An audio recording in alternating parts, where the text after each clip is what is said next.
आज है ना बहुत भगवान की कृपा से कितने विघ्नों को पार करके भगवान ने ये उत्सव कराया, जानते हैं।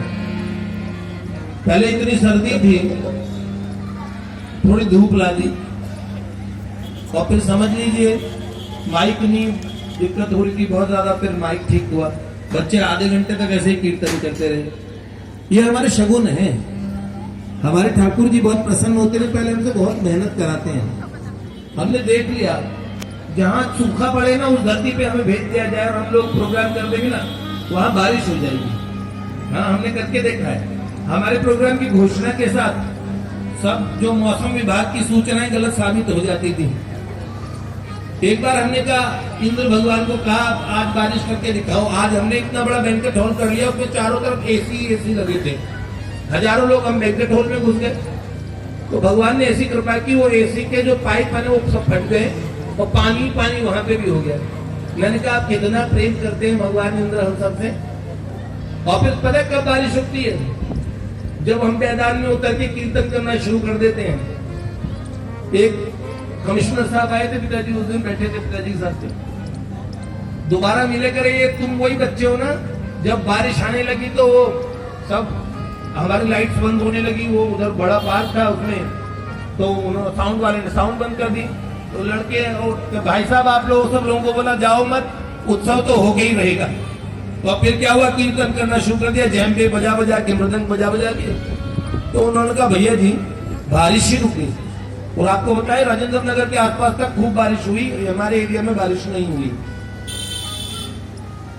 अब देखो बात तो यही है, ये शगुन हम लोग हमेशा से करते हैं। बस एक ऐसा उत्सव था जिसमें भगवत कृपा से कुछ ऐसी घटना हुई, अंतर जगत ने कुछ ऐसी सहायता की। एक महानतम विभूति ने ये कहा कि वो मधुर उत्सव होने वाला है, उसमें पूज्यपाद मलुकपीठ सरकार आने वाले हैं, सब संत आने वाले हैं। और उस उत्सव में उन महान विभूति ने ये कहा कि प्रिया प्रियतम की यहाँ चर्चा चल रही थी। बस उसी दिन मैंने समझ लिया कि इस उत्सव की चर्चा चल रही थी, तो इसका मतलब उत्सव निर्विघ्न होगा। मेरे भैया का नाम है क्या, श्री गणेश जी महाराज। वो उनका एक प्यारा नाम विघ्न राज भी है। और तो और सागर मंथन भगवान की अध्यक्षता में चल रहा था, वहां भी मंदराचल को डुबोने लगे, कैसे कर लो, मुझे मनाए बिना कर लो। और ये बच्चे ऐसे ही हैं, पता नहीं एक मंत्र भी श्री गणेशाय नमः भी नहीं बोलते, सीधे अज्ञान तिमिरान धस के और राधे राधे शुरू। अब वैष्णव में और क्या, भगवान के चरणों में सबकी आराधना पूरी कर देते हैं। लेकिन हमारे भैया चाहते हैं कि एक बार थोड़ा मेरे को भी याद कर लो बेटे। और जब हमें तब नानी याद आती है तब हम गणेश जी को, इंद्र को, सबको, बहुत ही बढ़िया बात है। और फिर इंद्र भगवान की भी हम क्या करते, खिचड़ी वो क्या बनाते, कढ़ाई चढ़ाते हैं। मैंने कहा आपको हलवाई खाना था, हम यूं खिला देते हैं आपको। तो ये हमेशा होता है, इसलिए आप लोग आदत डाल लीजिए अगर यहाँ आए तो। एक बार बोलिए जय जय श्री राम। चलिए हम आपको बता रहे थे, आप पीछे तक सबको सुन रहे हैं, थोड़ा आवाज बढ़ा दो, पीछे वालों को सुन रहे हैं, ठीक है। एक बार बोलो जय जय श्री राम। देखिए सुनिए, हम आपको बता रहे थे बलिनो आके रुकी और कर्ली हेयर वेरी फेयर, बहुत घुंघराले बाल थे, बड़े बड़े पद्म पलाश ऐसे सुंदर नेत्र थे। ओहो, भ्रकुटी मनोज चाप छविहारी, इतनी सुंदर बंद भ्रकुटी थी, आईब्रोज, क्या सुंदर नासिका थी, सुंदर अधर ओष्ठ इतने सुंदर थे, फिजिक इतना सुंदर था ना। पर लड़के ने मॉडर्न अपना गेटअप था जो उसका, तो वो सैंडो टी शर्ट पहनी हुई थी और डेनिम शॉर्ट जो लड़के पहनते ना कच्छे, कौन से वाले, जींस वाले। और बलिनो से बाहर आके निकले, उन्होंने पूछा, लोगों से पूछा ये भीड़ इकट्ठी कर रखी है, देखो लड़की को चोट लगी हुई, आप लोगों को अभी तक डॉक्टर के पास ले जाना चाहिए था ना। मैडम क्या हुआ आपको? और वो लड़की तो जानो ना बोलने की कसम ही खा रखी थी, और इसी न बोलने के कारण उसका खूब मानसिक इलाज कराया गया। लेकिन वो बोला करती थी बहुत आवश्यक बात, वो कहती थी बोलना भी बहुत प्रपंच है, जितना बोलोगे जितनी बात करोगे उतना फंसते चले जाओगे, इसलिए बोला सो मरा। वो शांत रहा करती थी, चुप रहा करती थी, मौन रहती सदा, चुप ही रहती थी वो। नाम नस नस में उसकी समा सा गया। भगवान नाम जपने लगी, इतने भीषण दर्द में पूरा पैर सूज गया था, हड्डियां टूट चुकी थी। इतने जब जॉइंट कोई टखने का जॉइंट ही हट जाएगा तो कितना दर्द होगा। ऐसे में भी वो कुछ बोल नहीं रही थी, आंखों में स्वतः आंसू आ रहे थे। ऐसे में हम क्या बताएं, उस लड़के ने कई बार पूछा चोट कैसे लगी, कुछ बोली नहीं। फिर उन्होंने कहा मैडम हो सकता है आपको फ्रैक्चर आया हो, जैसे सूजन है उस हिसाब से तो मुझे लग रहा है, चलो डॉक्टर के पास चलते हैं। और बलिनो में सपोर्ट देख के बिठाया, स्मार्टफोन से चेक किया आसपास में कोई ऑर्थो कहां पे है, और फिर क्लिनिक के लेके जाते हैं। ये हमने यहां तक हमने कल सुना दिया था, वैसे क्योंकि प्राची का प्रागट्य उत्सव मना रहे हैं तो बलिनो वाले छोरे को बता दे गाड़ी भी कैसे चलाई, वो बड़ी अनोखी बात है। तो थोड़ी सी एक दो बातें उनकी सुन लीजिए, फिर हम हल्का सा प्राची के विषय में बात करके, क्या ध्यान से सुनना। इस जमाने की नई एक कहानी सुनो,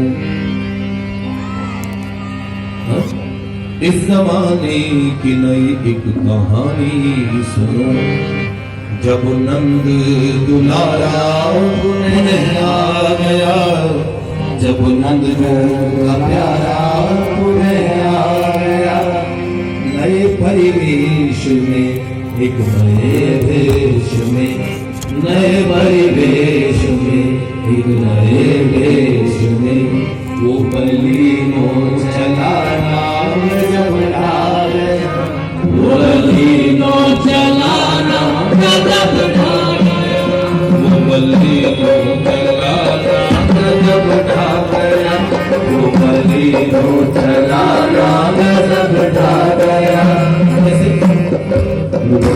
वो कैसी थी? नाम ही शाम था, नाम ही भोर थी, नाम ही शाम था, नाम ही भोर थी, नाम ही रात सहेली न कोई और थी, नाम ही रात सहेली न कोई और थी, नाम ही रात सहेली न कोई और थी, नाम ही रात सहेली न कोई और।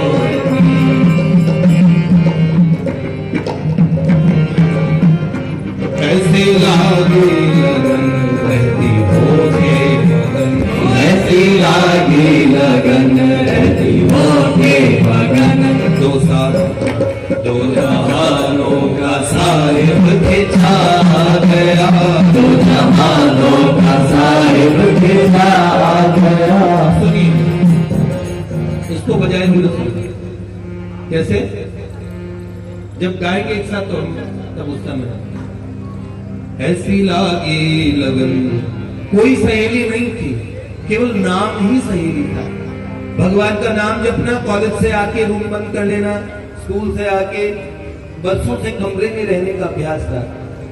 पर कॉलेज में भी टॉप किया, स्कूल में भी टॉप किया, कोई ये नहीं कह सकता था कि पढ़ती नहीं है, बहुत इंटेलिजेंट थे। तो क्या रहती हो के मगन, ऐसी लागी लगन, कैसी लगन लगी? दो जहानों का साहिब खिंचा गया, नए परिवेश में एक नए भेष में, वो बलिनो चलाना गजब ढा गया, वो पलीनू चलाना गजब ढा गया। क्या नाम था? नाम था प्राची जन्मी पूर्वी उत्तर प्रदेश, जहां काश अयोध्या श्री धाम अवधेश, जहां पास अयोध्या श्री धाम अवधेश। राम के गांव में शाम की बावली, राम के गांव में शाम की बावली, ये अजब सा फसाना गजब ढा गया, ये अजब सा फसाना गजब ढा गया। अब क्या हुआ? घर वाले कहते लड़की बोलती नहीं है। कभी कभी माँ प्यार से कहती थी ये पुराना मटीरियल है, ये गोदाम से पुराना सामान कहां से निकला। कहती है आज की पढ़ी लिखी लड़की हो, इतने पुराने ख्यालात की। माला वगैरह छीन भी दिया जाता तो भी वो मौन होके, लेकिन उसके एक पुराना स्वभाव था, अगर उसकी माला छुपा दी जाए तो वो अनशन कर लेती थी, तो माला घर वालों को देनी ही पड़ती थी। उसका ये कहना था वो जप माला से ही करती थी, जबकि नाम उसके हृदय में अच्छी तरह अंकित होने के बाद में भी वो कहती थी जप को माला से करना श्रेष्ठतम है। एक बात पे उन्होंने हंस के कहा था, उन्होंने कहा परावाणी को सब पकड़ना चाहते हैं और वैखरी को छोड़ के। उनका मैं तो हमेशा कहता हूं वैखरी और परा एक रस्सी के दो छोर हैं, परावाणी से आप जप करेंगे कमाल के हैं। इसलिए जब तक वैखरी हाथ में तो वैखरी, किसी के लोकांशु श्रेष्ठ लोकांशु, सारे जप श्रेष्ठ हैं। जिसमें प्रभु के प्रति आपका अनुराग हो जाए, मन लग जाए जिस जप में, तो सारे श्रेष्ठ हैं। तो क्या हुआ?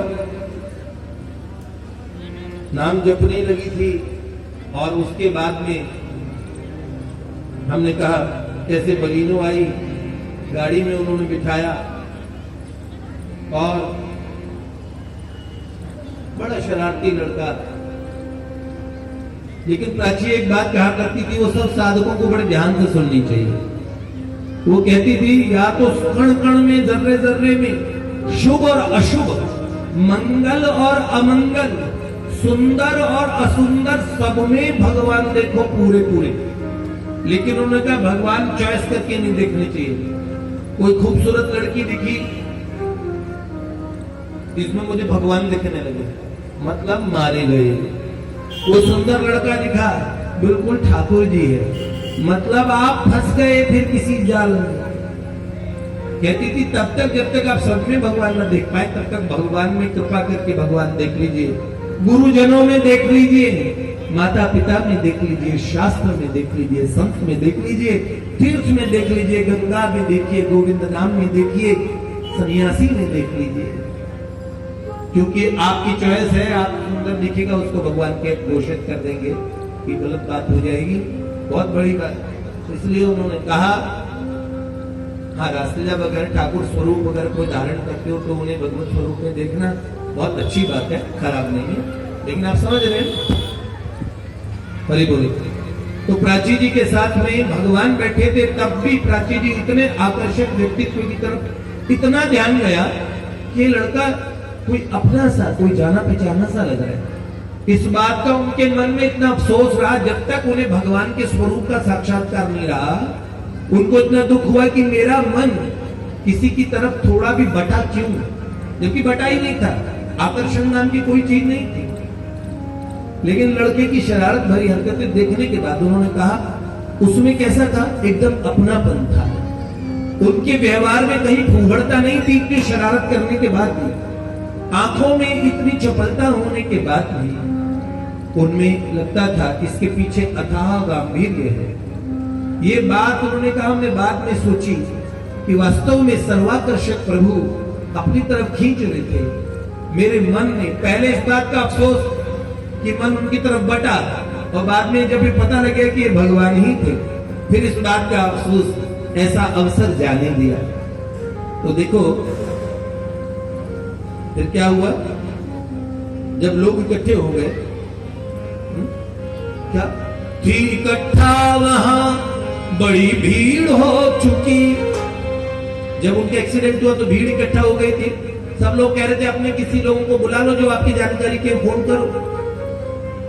लेकिन प्राची जी ने कुछ नहीं किया। क्या किया?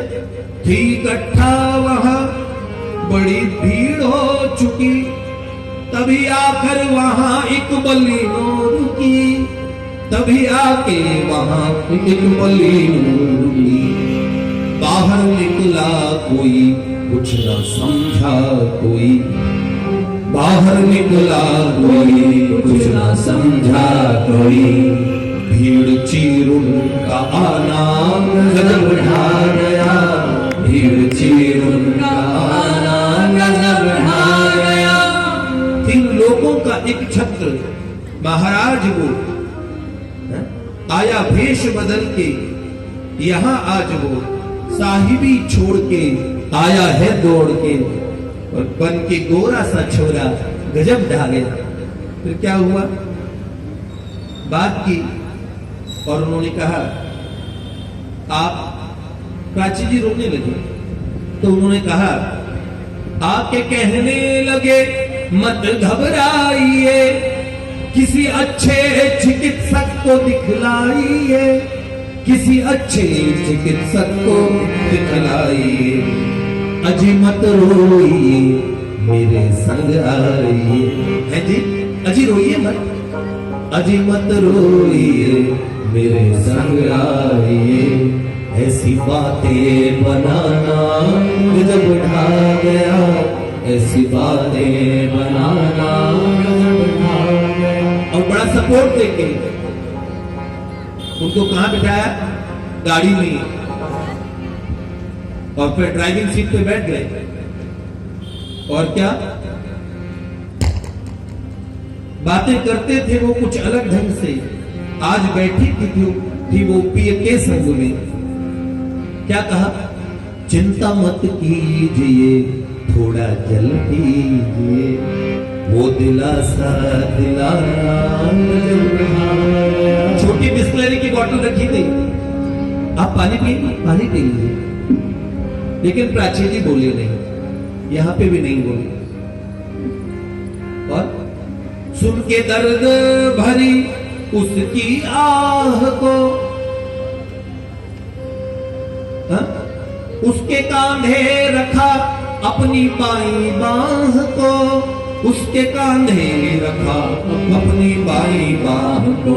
अपने हाथ ऐसे कर लिए और क्या कहा? देखूं डॉक्टर से कौन हाथ ले स्मार्टफोन,